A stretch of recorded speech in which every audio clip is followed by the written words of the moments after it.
Okay, welcome to the finale, the last episode in this 6-part series with Lil Tankie.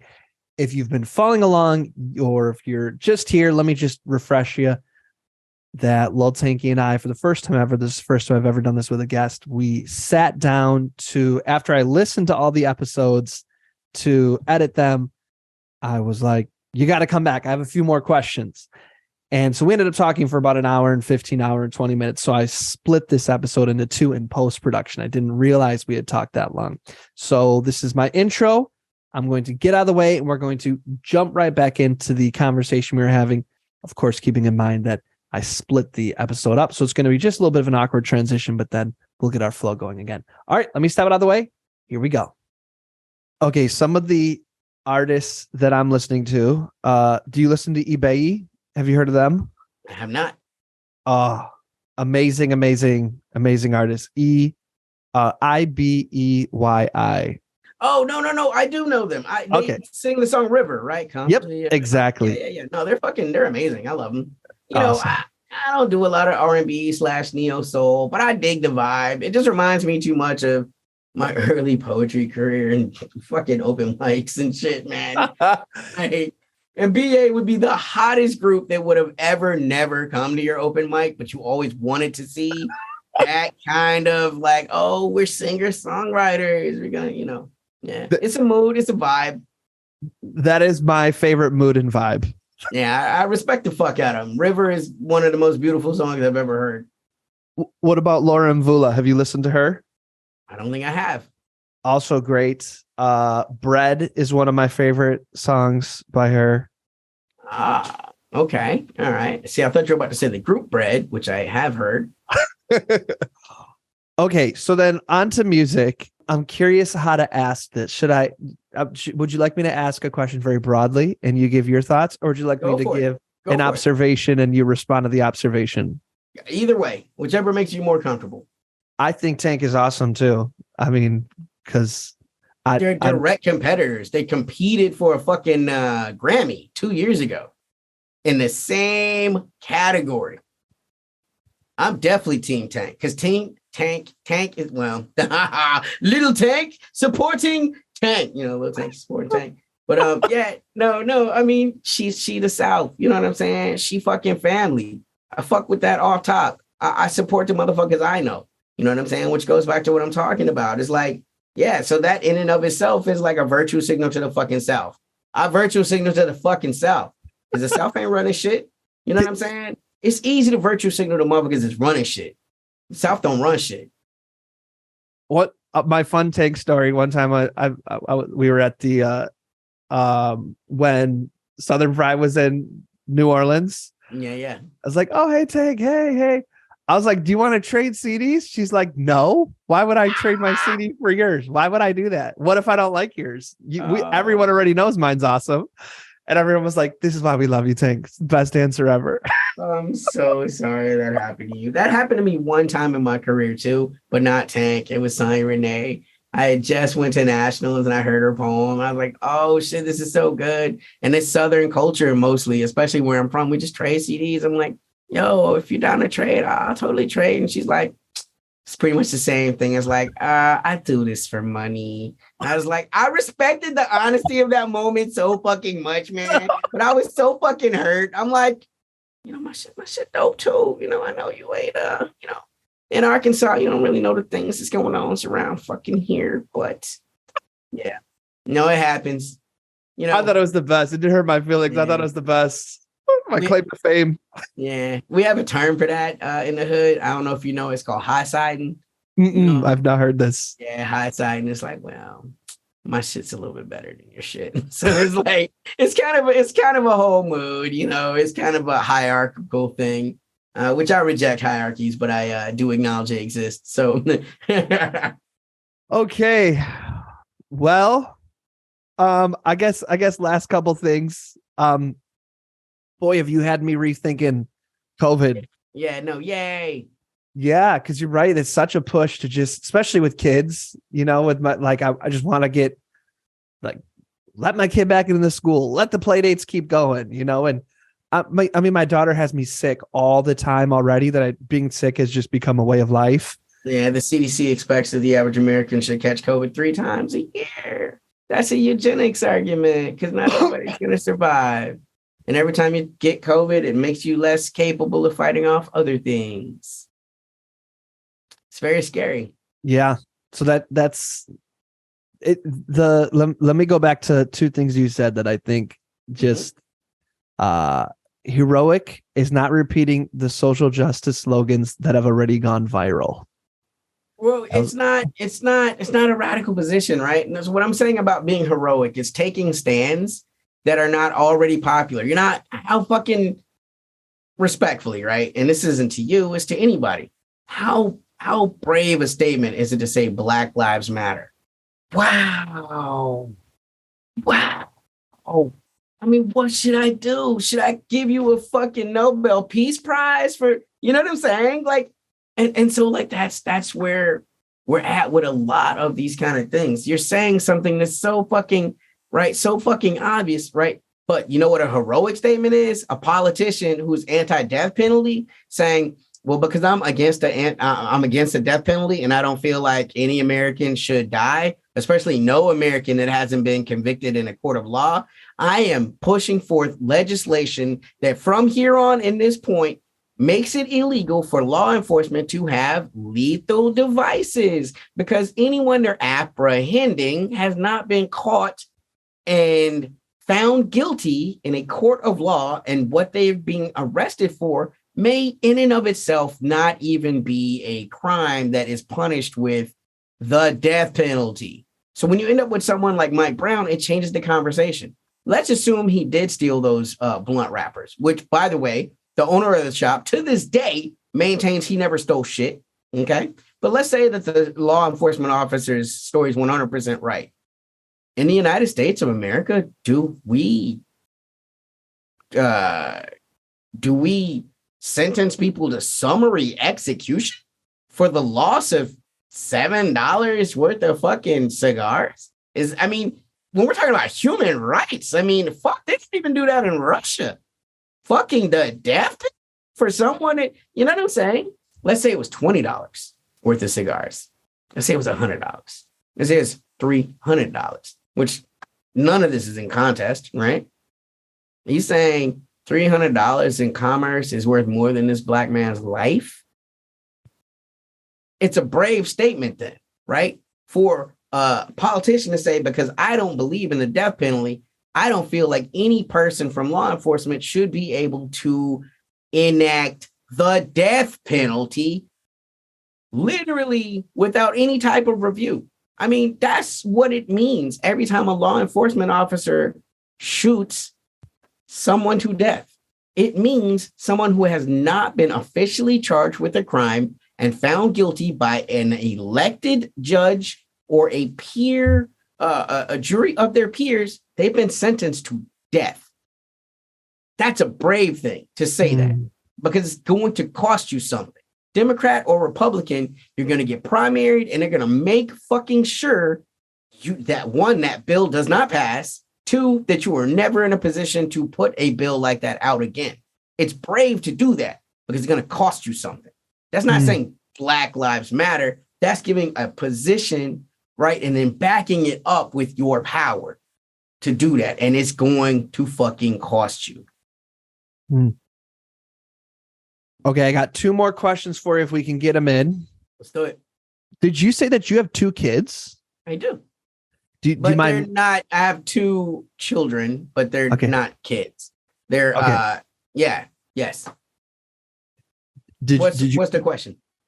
I just wanted to hear more about that if you're comfortable sharing more about that. Right. So that's a part of my life I don't, right? When we talk about people don't know you, right? Very few people know I have children because the reality is my political views gives me enemies, right? And people knowing about those kind of aspects in my life gives people who are potentially my enemies information I don't necessarily want them to have. So I've always been very standoffish about my actual life. But what I can say is I have two daughters. They're both from the one and only person I ever married. I can never see myself ever being married again. It's something so completely ideologically opposed to where I am, right? Marriage is an ownership contract. I don't feel like humans can own other humans. I don't own you. You're not mine. I'm not yours. I gift you the gift of me, but I can always take that gift back. You gift me the gift of you, but you can always take that gift back. Why the fuck do we need the government to get involved?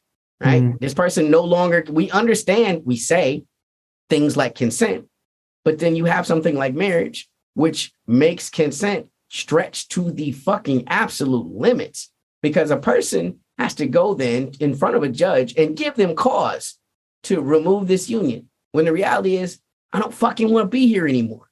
I don't want to be here, so I shouldn't have to be here. Right. So that that's something I can say. My children, this person that I married, it was the second person that I ever had relations with of a sexual manner. Literally my first real girlfriend.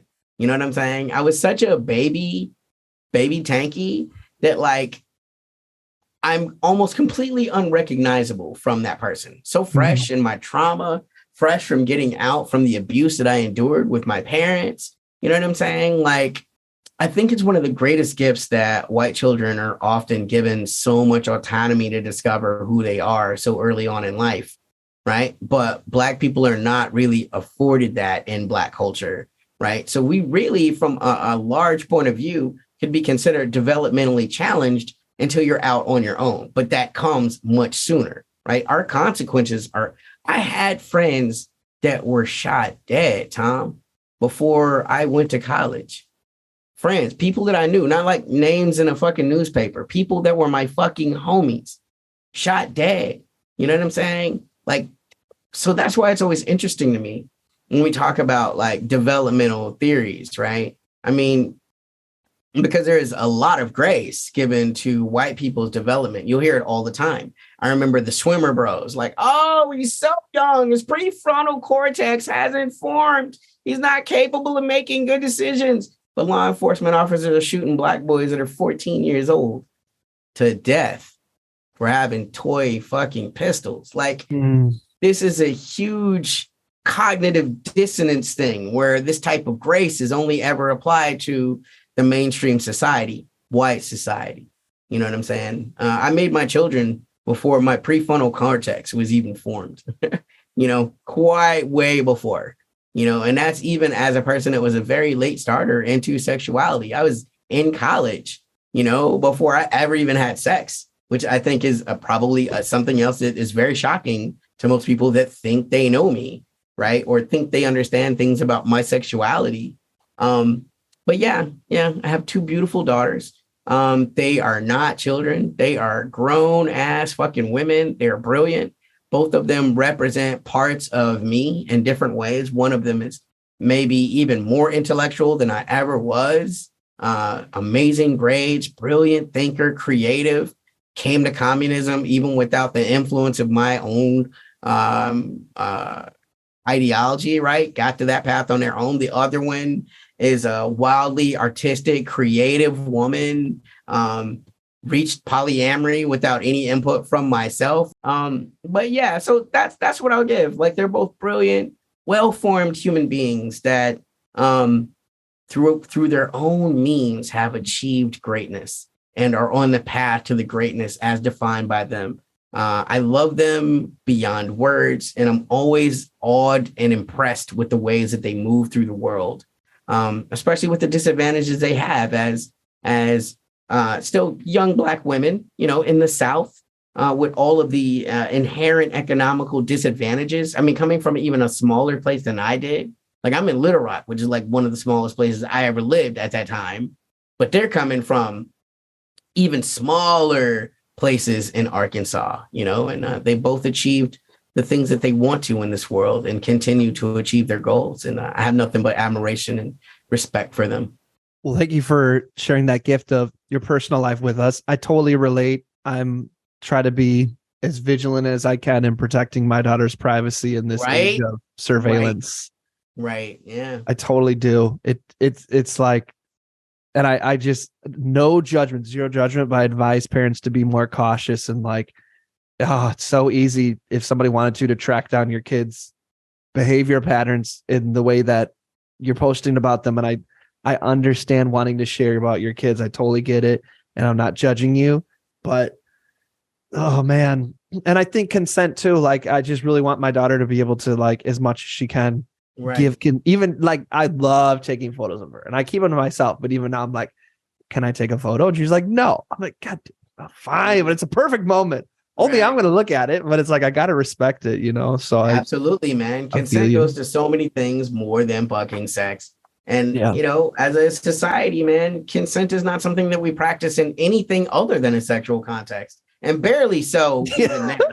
You know what I'm saying? I I mean, do. I we do. understand lack of coercion, right? But then you have dead ass Democratic op bullies like, well, you must want Trump to win. I mean, I don't consent to your dude. He's a fucking racist. I'm sorry you want me to overlook my ideals so that you possibly can gain something, right? Yeah. Maybe, but also probably not. Okay. Last question for you. Talk to me about, if you're comfortable. It seemed that you were on Facebook a lot. Like, I remember almost every day I'd read you just putting out there for us Yeah. really well. Like, you're not going to get this anywhere else. And I know it took a lot of work. And then it seemed like you were gone completely from all social media. And then you came back a little bit on Instagram. Do you mind? Yeah, yeah. Well, my Instagram was always there. You know what I'm saying? I'm on social media that's not fucking popular. I'm on fucking Tumblr. You know what I'm saying? I never went away from Tumblr. I was always on Instagram. I actually started using Instagram more because I'm like, I just want to show things. I'm tired of, if you want to really learn things, there's my podcast for that. But on Facebook, it's just motherfuckers coming on there trying to come for me because they don't fucking like me for whatever reasons. And there's lots of reasons, some valid, some not. But it's not for me to invalidate anyone's fucking reality, right? You get to believe what you want to believe. I know what my truth is. I know what I've experienced. I know the ideals I try to live by. You know what I'm saying? And I'm a student. The reason why I'm such a good pacifist is because I study the principles of war. Sun Tzu says, if battles can't be won, don't win them. You're not changing people's minds on fucking Facebook. You're speaking and yelling into your echo chamber, or you're defending, you know what I'm saying? Twitter is much the same way. I never got off Twitter because I never really got on Twitter. Like, you know what I'm saying? Like, I have an account. I fucking really never use it because it's not really a platform that's conducive to information exchange.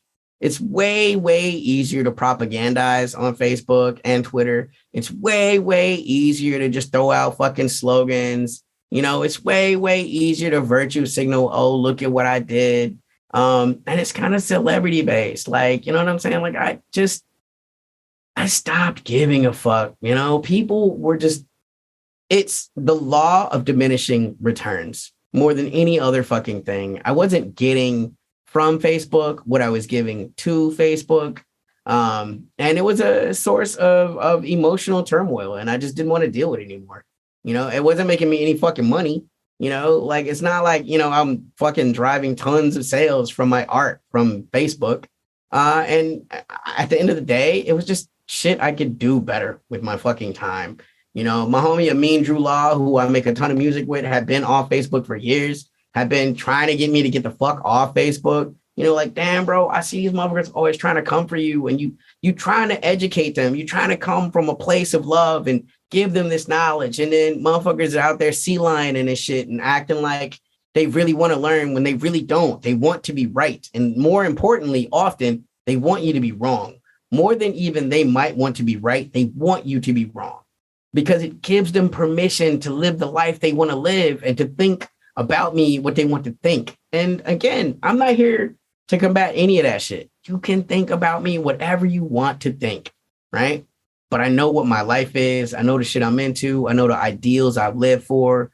And really that's that. You know what I'm saying? But the ways to get a hold of me, they've never changed. My email hasn't changed in 2 decades. My telephone number hasn't changed in 3 decades.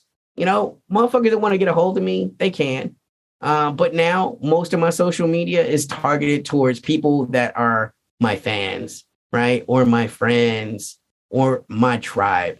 not just people that know me, think they know me from the scene, people that want to be my frenemy, people that want to be my ideological rival, right? I mean, that shit is corny to me. I come from a place where people get shot. Why the fuck I'm gonna let people talk greasy to me on Facebook when, like, you know what I'm saying? Like, you bringing me to a point of devolution where I'm falling back into traits that I've worked very hard to evolve past. Because I come from a place where a motherfucker will let you talk shit, fall by, grab the hammer, and deal with your ass. Like, I mean, and that's just my truth, right? That's not me trying to glorify any of that shit. I come from a place where when you talk a certain way about people, that shit got consequences. Facebook, that shit don't got consequences. You can say anything you want about anybody. And the spicier to take, the better, because it's going to go viral. And then people talking about you, at the expense of, they're talking about you at the expense of someone you just tried to come for, right? And there's no real way where they can deal with you in a real way. Like, it's almost impossible in the West to win a libel court. Like, you have to be Johnny Depp, someone with like tens of millions of dollars and lawyers that you can just afford. Like, I'm trying to get my fucking lights paid. You know what I'm saying? I ain't got no fucking lawyer I can keep on retainer at $100 a fucking hour for cases that mostly you lose. Most people lose defamation cases. So when people say bad things about you, and also, and this is just one more little tidbit I want to give y'all because it's shit people don't know about you. My father believed in America. My father really believed in America. He joined the military in the middle of the Vietnam War, right? He didn't get drafted. He joined. He went to Germany. We talked about all of that, right? My father believed in America. He got out of the military. He went into the corporate world, went into retail. He was doing all of his fucking work for these big corporations. He was never could get full manager, but was always assistant manager. And the store managers are taking all of his credit.